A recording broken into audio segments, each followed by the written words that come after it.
Hello everyone. कल के video में हमने नीति निर्देशक तत्व को स्टार्ट किया था, पर उसको अभी समाप्त नहीं किया है। और देखिए, नीति निर्देशक तत्व के प्रावधानों के बारे में भी अभी पिछले वीडियो में आपको कुछ नहीं बताया गया है। कुछ इम्पोर्टेंट जो था वही बताया गया, और आज से हम लोग पढ़ेंगे कि उसके प्रावधान क्या क्या हैं, जो उसमें संविधान में बताया गया है नीति निर्देशक तत्व के बारे में, वो क्या क्या है। अर्थात ऐसे कौन से प्रावधान हैं जिसको याद रखेगी क्या राज्य सरकार नीतियों को बनाते समय। तो आइए देखते हैं कि कौन कौन से वो प्रावधान हैं। देखिए, नीति निर्देशक तत्व अनुच्छेद 36 से 52 तक।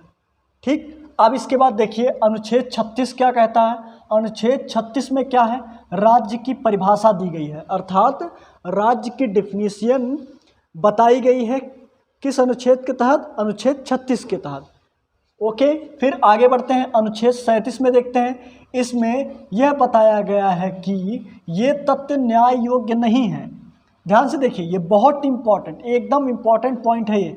इसमें यह बताया गया है कि ये तथ्य न्याय योग्य नहीं है, अर्थात जो भी बातें नीति निर्देशक तत्व में कही गई हैं, नीति निर्देशक तत्व में जितनी भी बातें 36 से लेकर 52 तक कही गई हैं, उन बातों को आप सुप्रीम कोर्ट या फिर हाई कोर्ट में अपील नहीं कर सकते कि नहीं ये गलत है, इसको हटाइए, क्योंकि यहाँ साफ साफ अनुच्छेद 37 में लिख दिया गया है कि इसमें यह बताया गया है कि ये तत्व न्याय योग्य नहीं है। अर्थात आप इस तत्व पे न्याय मांगने जाते हैं तो आपको न्याय नहीं मिलेगा।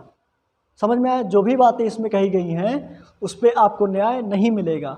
ठीक है, ये न्याय योग्य बातें नहीं हैं।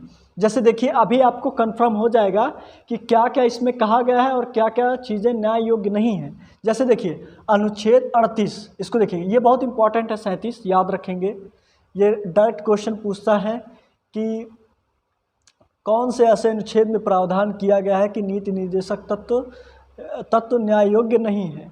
समझ में आई बात? फिर देखिए अनुच्छेद 38, इसको ध्यान से देखिए। इसके तहत राज्य लोक कल्याण की अभिवृद्धि के लिए ऐसी सामाजिक व्यवस्था बनाएगा जिसमें सामाजिक, आर्थिक और राजनीतिक न्याय सुनिश्चित हो सके। ध्यान से सुनिए, पहले हम इसके पहले वाला पॉइंट बता रहे हैं आपको, ध्यान से सुनिए। ये जो अनुच्छेद 38 में बातें कही गई हैं कि राज्य ऐसा प्रावधान बनाएगा जिससे सामाजिक, आर्थिक और राजनीतिक जो है न्याय सुनिश्चित हो सके। तो अच्छा ये बताइए आप, क्या इसको आप लोग जाके अपील करेंगे सुप्रीम कोर्ट में कि नहीं जो है सामाजिक, आर्थिक, राजनीतिक न्याय हमको नहीं चाहिए? क्या आप ऐसा कर सकते हैं अपील? नहीं कर सकते। तो इसमें जो भी बातें लिखी गई हैं वो न्याय योग्य नहीं है। पहले तो ये हो गया। अब अनुच्छेद 38 में देखिए क्या कहा गया है। ये जो अनुच्छेद 38 में कहा गया है कि सामाजिक, आर्थिक और राजनीतिक न्याय सुनिश्चित कराएगा। ठीक, फिर देखिए अगला जो पॉइंट है हम लोग का, ये हो गया अनुच्छेद 38। अब इसके बाद अनुच्छेद जो है, अनुच्छेद नहीं, नोट करके लिखा हुआ है, देखिए 44वें, देखिए ध्यान से सुनिएगा क्योंकि संशोधन बहुत इंपॉर्टेंट होता है। 44वें संविधान संशोधन अधिनियम 1978 द्वारा अनुच्छेद 38 क्लॉज 2, देखो अगर जो क्लॉज 2 लिख दिया गया, इसका मतलब ये क्लॉज 1 है, इसका मतलब ये क्लॉज 1 है और ये क्लॉज 2 है। इसको अलग से बाद में जोड़ा गया है। समझ में आई बात? इसको बाद में 44वें संविधान संशोधन, अर्थात संविधान में संशोधन करके उसको ये पॉइंट जोड़ा गया है। क्या जोड़ा गया है उसको देखिए।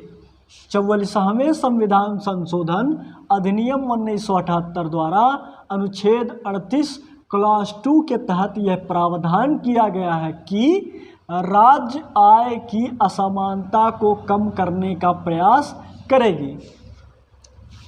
असमानता को, राज्य आय की असमानता को कम करने का प्रयास करेगी। जैसे किसी राज्य में मान लीजिए 2 व्यक्ति काम कर रहे हैं, एक की सैलरी 5,000 हो, एक की सैलरी 5 लाख हो, तो ये कैसे चलेगा? ये तो सिस्टमेटिक नहीं हुआ। ये अलग मैटर है कि उनके पास उनके पास अगर जो अलग अलग प्रकार की डिग्री है तब तो भाई ये जो है बात बनती है कि हाँ उनको अधिक मिलना चाहिए, या फिर वो बहुत ज़्यादा योग्य हैं, एक्सपीरियंस वाले हैं, या फिर उनके पास ज़्यादा टैलेंट है। अगर ऐसा नहीं है, सेम डिग्री वाले हैं और सेम स्किल भी रखते हैं, तो उनको जो है सामान जो है क्या मिलना चाहिए, आय मिलना चाहिए। ठीक है, समझ में आई बातें। और इसको जो है सरकार पूरे राज्य को व्यवस्थित करने का प्रयास करती है।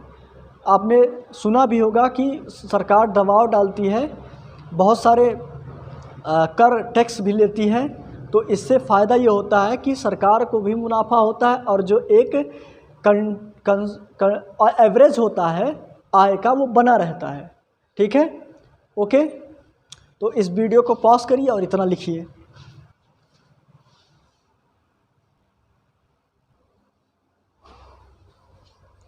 अब इसके बाद ये 38 पढ़ने के बाद हम लोग अनुच्छेद 39 को पढ़ेंगे, और इसको पढ़ेंगे हम लोग नेक्स्ट वीडियो में। वो थोड़ा लंबा है, उसको और समझने का प्रयास करेंगे। आप धीरे धीरे पढ़िए, जितना भी पढ़िए वो क्लियर रहे बातें। कोशिश करिए कि यहीं पे क्लियर हो, वीडियो के ही माध्यम से, आपको बहुत ज़्यादा नोट ना बनाना पड़े। ठीक है, तो मिलते हैं आपसे नेक्स्ट वीडियो में, तब तक के लिए धन्यवाद।